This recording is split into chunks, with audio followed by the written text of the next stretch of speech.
So the AC40 is, an incredibly complicated boat, but to make it simple and easy as possible to sail for the Youth America's Cup and Women's America's Cup, the systems on board have been designed so that it's actually quite an easy boat to sail despite how complex it is.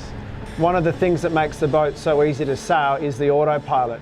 So there's a simple button here on the left-hand side which you can just switch the boat into autopilot mode, and then effectively for flying the boat you've got two real inputs. You can either adjust the height at which the boat sails or how much foil you have in the water with a simple plus and minus, and then there's the trim, so you can change the attitude of the boat, more bow down, more bow up. And so for someone like myself who has a lot of foiling experience but never sailed a boat like this, it's been pretty easy through the commissioning just with the way that the autopilot software works.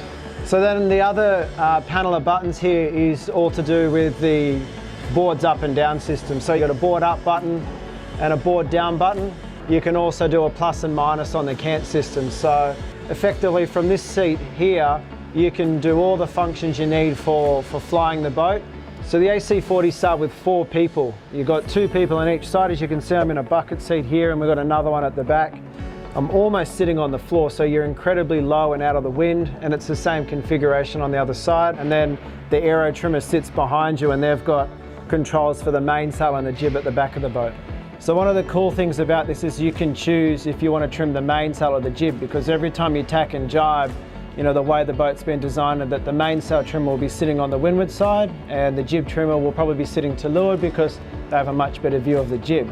So a simple button press will switch you from main functions to jib functions. And then you've got a bunch of push buttons. So you've got Cunningham control, the clew position, so you've got the card that slides on the clew, so you're basically creating more depth in the sail or making the sail flatter. When you tack and jibe, obviously the mast needs to rotate, so a button actually lights up, it turns purple, and you push that button and it rotates the mast. So there's a lot of software that's been developed in the background to stop you basically doing any damage to these boats. So, if you're overpowered, you can just hold your finger on the Cunningham, you pump it super hard, it hits a pressure relief, the light's up and says you're at max load, and you can take your finger off the button. So effectively you can just focus on how much power you want upstairs on the sails and what kind of heel you want. And so you've got one hand on a joystick doing your heel control, and then your other fingers are doing your standard Cunninghams and outhaul setups.